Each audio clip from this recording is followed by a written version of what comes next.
당진 동일교회를 다녀왔습니다.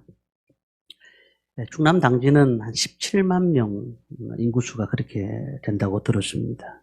근데 그곳에 당진 동일교회를 갔더니 성도들이 4,000명 모인다고 그래요. 제가 그런데 길을 따라가는 가운데 너무 놀라운 사실을 하나 발견했는데 시골이었습니다. 완전 시골.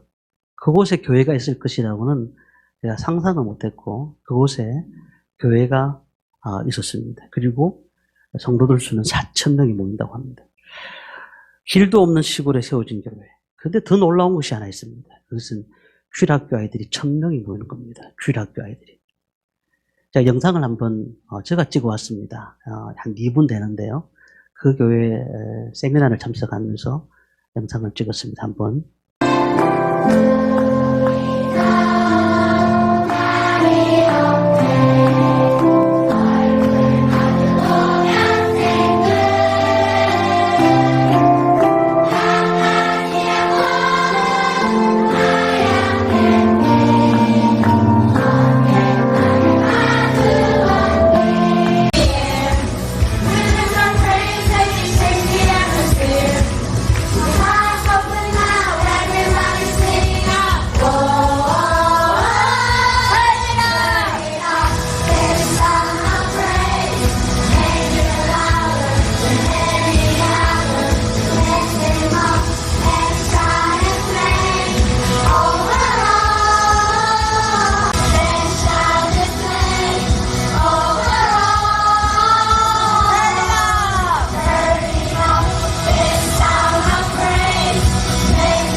이 교회를 왜 이렇게 많이 사람들이 찾아가는가? 놀라운 것은 아이들을 다 맡겨버립니다. 학교를 마치면 교회로 다 몰려드는 겁니다. 아이들이. 그래서 학교에서 반을 다 나누어서 그리고 과외를 안 시킵니다. 영어, 수학 그리고 필요한 것들 자기들이 필요한 과목들을 공부를 가리키는데 그러니까 아이들을 맡기면 교회에서 교육을 책임을 지는 겁니다. 처음에 이 교회가 시작될 때는 그렇게 시작된 것이 아니었습니다. 시골에 조그맣게 땅을 사가지고 그곳에서 비닐하우스로 시작된 교회입니다. 근데 문제 아이들이 계속해서 많아지면서 고민을 하다가 그 아이들이 갈 데가 없으니까 사회적 문제가 일어나잖아요. 그래서 그 아이들을 받기 시작했고 부모님한테 허락을 받고 학교를 마치고 난 다음에 이곳에서 내가 식사를 주고 아이들을 가르치겠다. 시작한 곳인데 벌써 28년 됐습니다. 그러니까 그때 자랐던 아이들이 벌써 40대가 넘어가고 뭐 그런 거 아니겠습니까? 그 아이들이 지금 그 교회 성도가 되어지고 그 교회를 오기 위해서 어떻게 보면 당진으로 이사 오는 그런 분도 있다는 얘기를 제가 들었습니다. 가정에서 자라는 아이들, 또 교회에서 자라는 아이들, 특히 또한 세상 아이들을 보면서 어떤 생각이 드십니까? 그 아이들이 우리나라의 미래인데요. 근데 사실 지금은 우리나라가 암울한 시대에 온 것 같습니다. 저출산 시대를 맞이해서 인구 절벽이다라는 얘기를 들었잖아요. 출산율이 0.78%. 그러니까 OECD 38개국 중에서 38위랍니다. 38위. 1위가 이스라엘인데 2.90. 그러니까 3배 차이가 나는 거죠. 그리고 37위, 바로 앞에 이탈리아인데 1.24입니다. 근데 우리나라는 0.78이라는 거죠. 이게 심각한 거예요. 그것뿐만 아닙니다. 문제는요, 결혼해서 자녀를 낳았는데 불구하고 아이들 문제가 가면 갈수록 더 문제가 되는 거예요. 청소년 문제는 말할 것도 없고 아이들이 학교에서 배우는 그 이상의 것들을 안 좋은 것들을 배워가지고 잘못된 길로 가는 아이들이 너무너무 많은 것입니다. 그러니까 이 가정이 답답하니까 세상으로 빠져나가는데 빠져나간 아이들이 그곳에서 잘 되면 좋겠는데 그렇지 않더라는 거예요. 그런 시스템이 없더라는 겁니다. 제가 아까 보여줬던 당진동일교회는 학교에서 가정에서 버리다시피 한 아이들, 그 아이들을 불러다가 교회로 데리고 와서 공부를 시키고 그리고 그들에게 영어를 가르치고 또한 말씀을 가르쳐서 그들이 그 교회가 늘 교회 오고 싶어하는 아이들, 그런 아이들로 바꾸었다는 겁니다. 그렇다면 예수님께서는 아이들을 어떻게 생각하셨을까? 2000전에 예수님이 어떻게 생각하셨을까? 근데 그 당시에 사회적 통령을 보면서 볼 때는요, 그 예수님 당시의 아이들은 멸시천대를 받습니다. 그러니까 아이들은 사람 숫자에 포함되지 않을 정도로 그렇게 중요하지 않습니다. 그런 가운데서 예수님께서는 뭐라고 말씀하시느냐 하면 가장 귀하게 여기고 사랑해야 될 존재가 아이들이다. 이렇게 말을 합니다. 더 나아가서 말씀합니다. 하나님 나라가 이런 어린아이의 것이다. 그리고 어린아이 같이 되지 않으면 너희들이 하나님 나라에 갈 수 없다. 이렇게 말씀하셨습니다. 우리 아이들이 어떤 습성을 갖고 있습니까? 좋은 습성, 나쁜 습성 두 가지를 다 동시에 갖고 있잖아요. 그런데 그 습성은 가르침 때문에 빨려 들어가는 겁니다. 우리가 가르치지 않았는데 어떻게 되는지 나쁜 습성은 계속 배워나가는 거예요. 배워나가고 순수하기 때문에 배운 거 그대로 사용하는 거예요. 부모님들이 아이들을 어떻게 보십니까? 잘 자라기를 원하실 겁니다. 잘 자라기를 원하실 겁니다. 제가 이제 우리 처음에 결혼해서 아이가 한이가 태어났을 때 잘 자란다 이런 생각을 전혀 해보진 없을 거예요. 딱 병원에 딱 들려가가지고 제일 먼저 다리가 두 개 있는가 맞는가, 소리 두 개 있는가 맞는가, 눈, 코는 다 있는가 이것만 보더라고 보였어요. 사실은 상관은. 근데 가면 갈수록 이제 학교 초등학교 들어가기 전에 유치원 들어가면서 너 좀 더 잘 돼야 되는데, 너 좀 더 잘 돼야 되는데 이런 생각을 부모들은 당연히 하게 돼 있는 건 아니겠습니까? 그러니까 보고 들은 대로, 느끼는 대로 자라는 것이 아이들인 것입니다. 그러니까 태어날 때부터 배고픈 거는 못 참잖아요, 아이들이. 배고픈 거 못 참아요. 계속 먹으면서 하는 거예요. 먹으면서. 부모 입장이 뭘까요? 부모 입장은 널 잘 먹어라. 그리고 잘 커라. 잘 배워라. 이게 부모의 입장 아니겠습니까? 근데 만약에 밥을 줬는데도 먹지 않고, 그리고 또 잘 놀지도 않고, 힘이 없다. 이러면은 걱정이 되는 겁니다. 부모 입장에서는. 얘가 어디 아픈 건 아닌가? 정상적이지 않은 건 아닌가? 늘 그런 고민들을 갖고 있습니다. 근데 당연히 아이들은 자라는 것이 당연한 겁니다. 그렇다면 어떤 것을 먹으면서 자라야 될까요? 어떤 것을? 부모님의 사랑을 먹으면서 자라는 겁니다. 부모님의 사랑을 먹으면서 자라는데요. 오늘 제가 제목이 복된 자녀, 성공하는 자녀에 대한 말씀을 나눕니다. 그럼 어떻게 사랑해야 될까요? 제가 몇 가지 말씀을 드리려고 합니다. 첫째는 아이들을 세상의 기준으로 대하지 말아야 됩니다. 13절 말씀을 우리 함께 읽도록 하겠습니다. 같이 읽습니다. 사람들이 예수께서 만져주심을 바라고 어린아이들을 데리고 오매 제자들이 꾸짖거늘. 어린아이들을 귀찮은 존재로 여겼던 겁니다. 당시 아이들은 사실 좀 귀찮은 존재였습니다. 요즘 그 나라에 잘 사는 나라일 때는 아이들이 귀하게 생각하잖아요. 그런데 못 사는 나라일수록 어떻습니까? 아이들이 정말 피곤한 존재라고 생각하고 그 아이들이 먹을 수 있는 것도 없고 또 너희들이 또 여기 와서 할 수 있는 건 없다. 그렇게 했기 때문에 아이들이 그렇게 귀찮은 존재입니다. 근데 로마 제국 때는, 그 당시 로마 제국 때는 부모가 자식을 죽일 수도 있었어요. 버릴 수도 있었고 노예로 팔 수도 있었습니다. 유대도 마찬가지입니다. 우리 성경을 읽다 보면 이스라엘 민족들을 숫자를 살릴 때 여자와 아이들은 제외를 합니다. 이게 유대적인 관념이었습니다. 그런데 불구하고 예수님께서는 뭐라고 말씀하셨을까요? 누가복음 18장 16절에 또 이렇게 말씀하셨습니다. 예수님은 제자들을 꾸짖으시며 어린아이들이 내게 오는 것을 용납하고 금하지 말라. 하나님의 나라가 이런 자의 것이니라. 아이들에게 손을 넣고 축복하시면서 세상의 기준이 아닌 예수님의 기준으로 아이들을 대하기 시작하셨습니다. 이런 아이들이 내게 오는 것을 용납하고 금하지 말라. 저희 교회도 주일학교 아이들이 많이 왔었습니다. 근데 그 아이들이 지나고 보니까 또 다 떠났더라고요. 몇 명 안 남았어요. 그리고 또 근래에 또 아이들이 또 많이 오고 있습니다.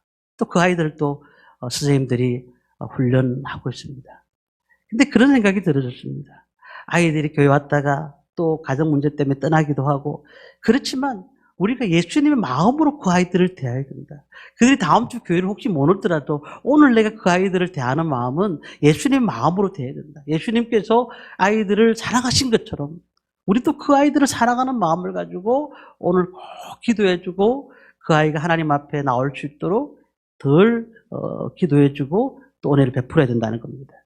장류에 친구 목사님이 계십니다. 친구 목사님이 학교 앞에, 초등학교 앞에 교회가 있습니다. 처음에, 지금은 다른 데 갔지만, 그 당시에 초등학교 앞에 교회가 있으면서 어떤 걸 했느냐면, 아이들이 마치고 난 다음에 막 돌아다니더라는 거. 그것 때문에 이 장로에서 이 목사님이 생각할 때, 아이들을 다 교회로 불러야 되겠다. 그리고는, 자기 사모님이 또 학교 선생님이니까, 아이들을 막 불러왔어요. 그리고는 교회 와가지고, 놀게 만든 겁니다. 뭐 예배 드리게 만든 것이 아니고 놀게 만든 겁니다. 막 놀게 만든.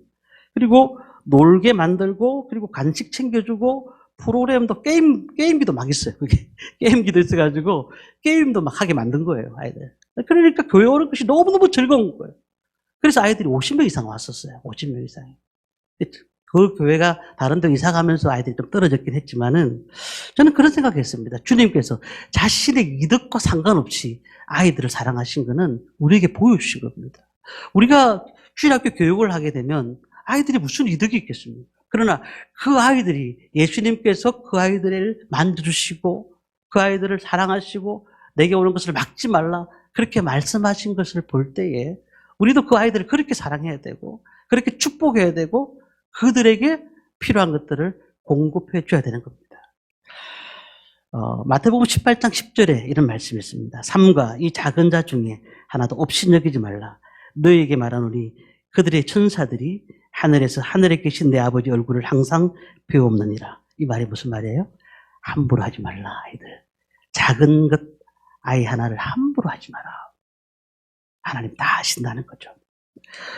우리가 좋은 환경을 만들어줘야 됩니다. 저도 우리 교회 주일학교를 어떻게 하면 좋은 환경을 만들어줄까 늘 고민하고 있습니다. 상가교회에서 어떻게 하면 아이들이 뛰어놀 수 있는 데를 만들 수 있을까 그래서 고민하고 있는 것들이 여러 가지가 있습니다. 아이들이 교회 와서 학교를 마치고 와서 교회에 와서 쉴 수 있는 공간도 만들어야 되겠다. 그리고 그곳에서 여기서 라면도 먹을 수 있고 자기들이 먹을 수 있는 것, 할 수 있는 것 다 할 수 있도록 교회가 그 일들을 해야 되겠다. 그런 생각이 들어졌습니다. 자, 그렇다면 우리 아이들과 자녀들을 어떻게 대할까요? 오늘 14절 말씀 보면은 예수님께로 인도해야 됩니다. 우리 14절 말씀을 함께 읽도록 하겠습니다. 같이 읽습니다. 예수께서 보시고 노하시어 이르시되 어린아이들이 내게 오는 것을 용납하고 금하지 말라. 하나님의 나라가 이런 자의 것이니라. 내게 오는 것을 용납하고 금하지 말라. 데려오라. 데려오라는 뜻이잖아요. 데려오라. 자, 자녀를 낳았습니다. 자녀가 낳았으면 이제 자녀가 밖에 나올 수 있을 정도가 된다고 하면 제일 먼저 교회로 데리고 와야 됩니다. 그리고 아이들에게 먼저 예배 드릴 수 있도록 만들어야 됩니다. 그리고 그 아이 이름으로 하나님 앞에 예물도 드리고요. 그리고 나가서 축복 기도도 받아야 됩니다. 그리고 그 아이가 나이가 들기 전에 어릴 때에 유아 세례도 받게 됩니다. 그리고는 주일학교를 보내가지고 신앙적인 생활을, 규칙성 신앙적 생활을 하게 만들어야 됩니다. 신앙을 강조하지 않으면 그만큼 비극적인 일이 없습니다. 그것은 하나님 없이 살아도 너희들 잘만 되면 되는 거야. 너희들 그냥 편하게 살아. 라고 얘기하는 것과 같은 것이라는 겁니다. 고등학교 3학년 아이들을 제가 지도를 해보니까 고등학교 2학년 때까지 그렇게 잘 다니는 아이들이 고3 되니까 교회를 안 오는 거예요. 왜 안 오는가 봤더니 본인도 걱정이 돼서 공부하는 것 때문에 있는 것도 있지만 고3 딱 되니까 부모님이 믿는 부모님인데도 교회 가지 마라. 그냥 공부해라. 대학 1학년 가가지고 열심히 해라. 그렇게 얘기하시는 걸 제가 들었어요. 그런데 정말로 우리가 신앙보다 귀한 것은 없습니다. 신앙보다 귀한 건 없고 이 신앙을 아이들한테 물려줄 때에 놀라운 하나님의 역사를 통해서 은혜가 나타납니다. 그래서 잠언 22장 6절에 이렇게 말합니다. 마땅히 행할 길을 아이에게 가르치라. 그리하면 늙어도 그것을 떠나지 아니하리라. 신명기 6장 7절에는 내 자녀에게 부지런히 가르치라. 뭘 가르치는 겁니까? 뭘 가르치는 겁니까? 저는 이 세 가지를 또 말씀드릴 건데요. 하나님만을 섬기고 경외하고 신앙생활 방법을 가르쳐야 됩니다. 하나님을 섬기고 경외하며 신앙생활 방법을 가르쳐야 됩니다.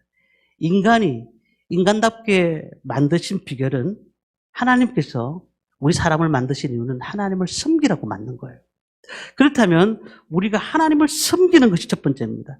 그래서 전도서 12장 13절에 솔로몬은 인생의 근본되는 본분은 하나님을 섬기는 것이다라고 했습니다.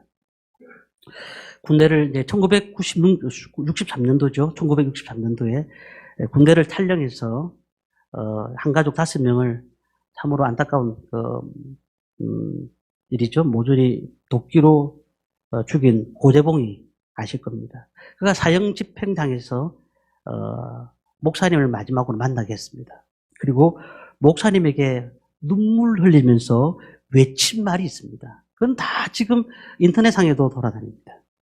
목사님, 제가 조금만 먼저 예수님을 알았더라면 사람을 죽이지는 않았을 겁니다. 라고 얘기를 했습니다. 제가 조금만 먼저 예수님을 알았더라면 사람을 죽이지는 않았을 것이다. 이 고재봉이가 예수를 믿고 난 다음에 그 감옥에 있는 1,800명을 전도를 했어요. 1,800명을. 자기가 신앙생활을 이렇게 늦게 한 것이 너무 후회가 된다는 거예요. 후회가 된다는 거예요. 시편 127편 3절에 보니까 자식은 여호와의 주신 기업이요 태의 열매는 그의 상금이로다 했습니다. 자식이 누가 준 거라고요? 하나님이 주신 기업이라고 했어요. 하나님이 주셨다는 거예요. 그리고 태의 열매라는 겁니다. 하나님이 우리에게 주신 것이지 우리의 소유물이 아니라는 거. 자녀들은 우리의 소유물처럼 키워서는 안 된다는 겁니다. 하나님이 주신 방법으로 키워야 되고 하나님께서 그 자식을 주셨기 때문에 우리 하나님 은혜 가운데서 자식을 키워야 된다. 사울 왕이 자기는 왕이 되었지만 자식 교육을 실패했습니다. 그리고 엘리 제사장도 자녀 교육이 실패했습니다. 홈리와 비느하스가 다 죽게 되고 그들은 제사장 일을 못했습니다.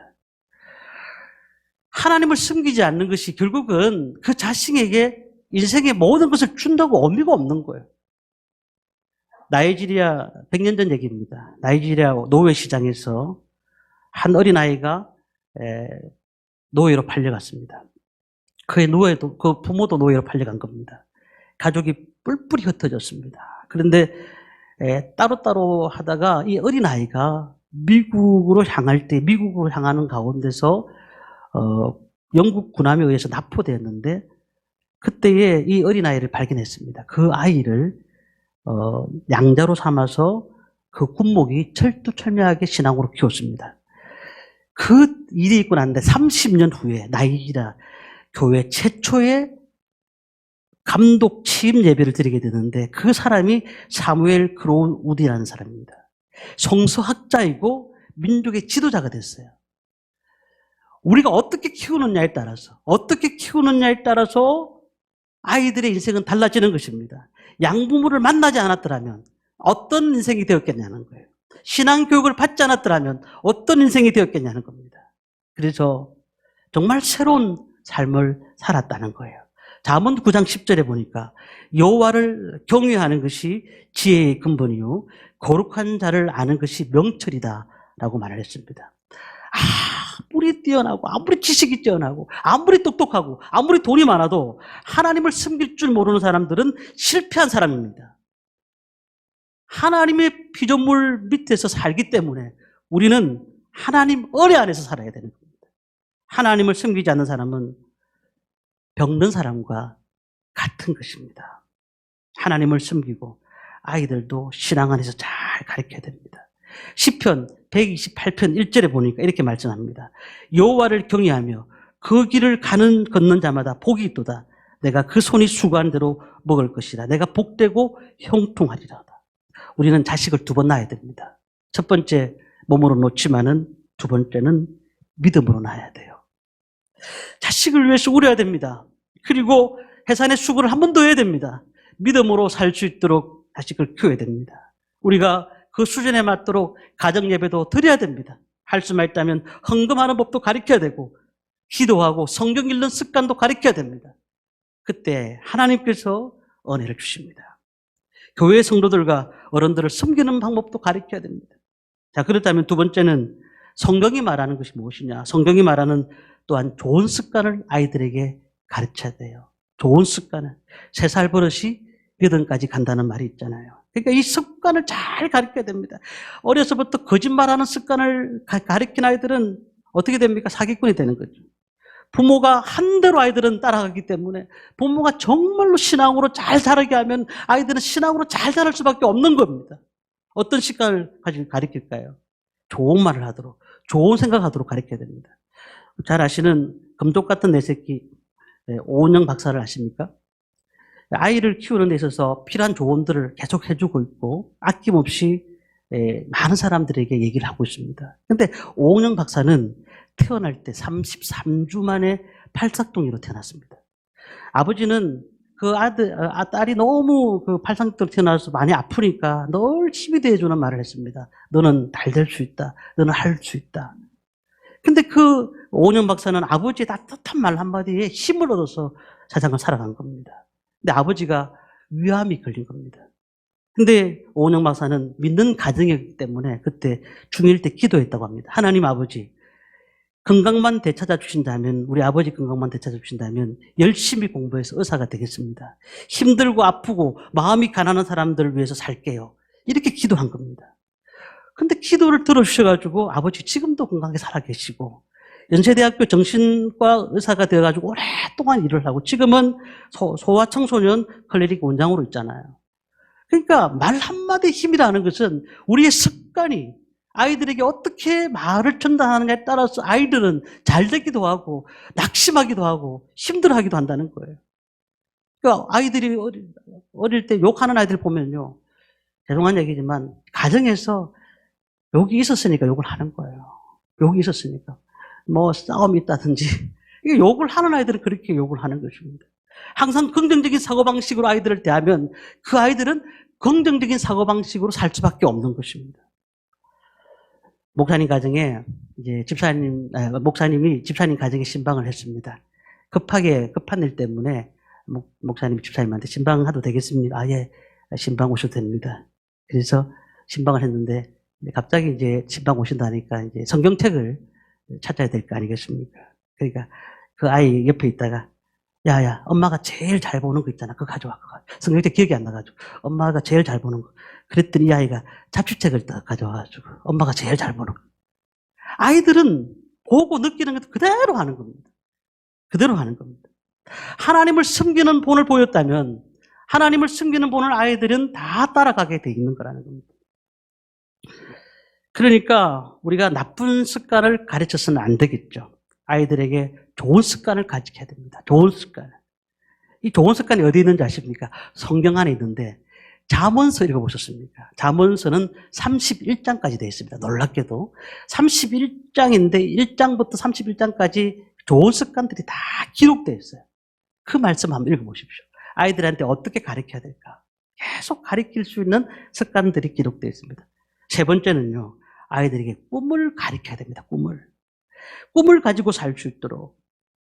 요셉이 형들의 시기를 받아가지고 보디발의 집으로 팔려갔지만 그 머릿속에는 하나님이 주신 꿈이 있었어요. 그래서 그가 늘 꿈을 꿨습니다. 하나님이 꿈을 꿨기 때문에 그 어려운 가운데서도 고난 가운데서도 그가 하나님이 나를 잘되게 할 것이라는 꿈이 있었다는 거예요.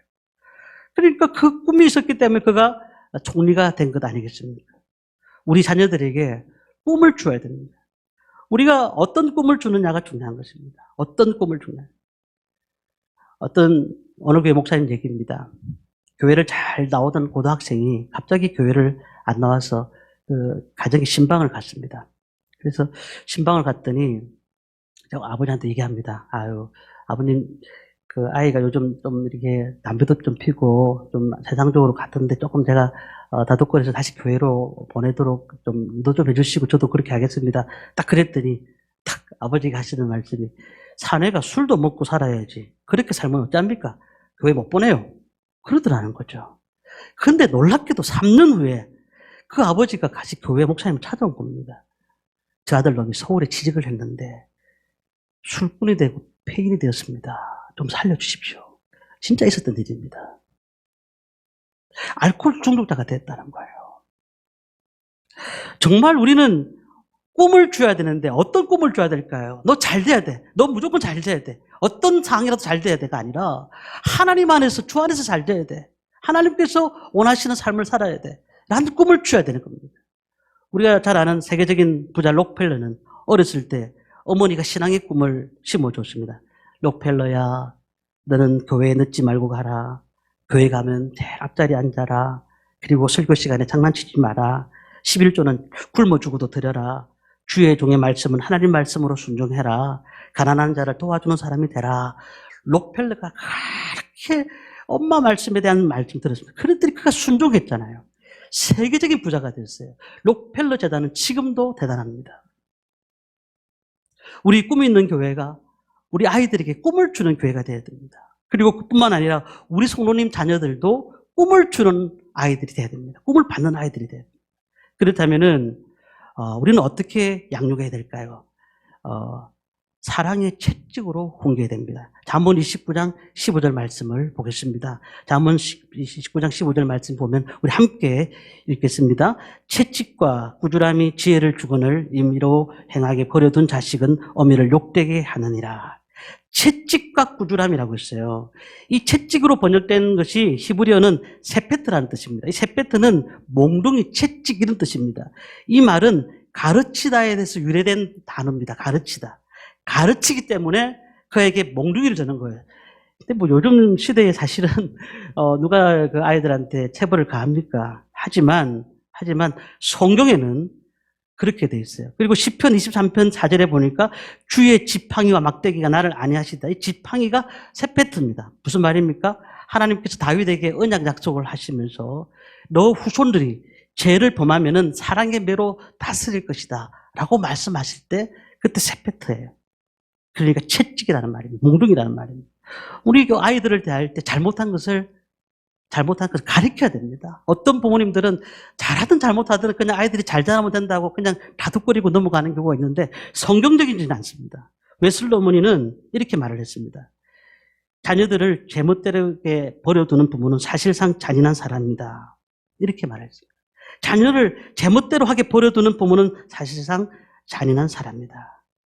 우리가 자녀들을 가르치더라도 잘 가르쳐야 되고 잘못된 것은 고쳐나갈 수 있는 그런 모습으로 가르쳐 나가야 되는 것입니다. 말씀 마지막으로 드립니다. 마지막으로 우리는 어떻게 해야 될까? 늘 축복해야 됩니다. 16절 말씀을 읽고 마치려고 합니다. 16절 말씀을 같이 읽습니다. 그 어린아이들을 안고 그들 위에 안수하시고 축복하시니라.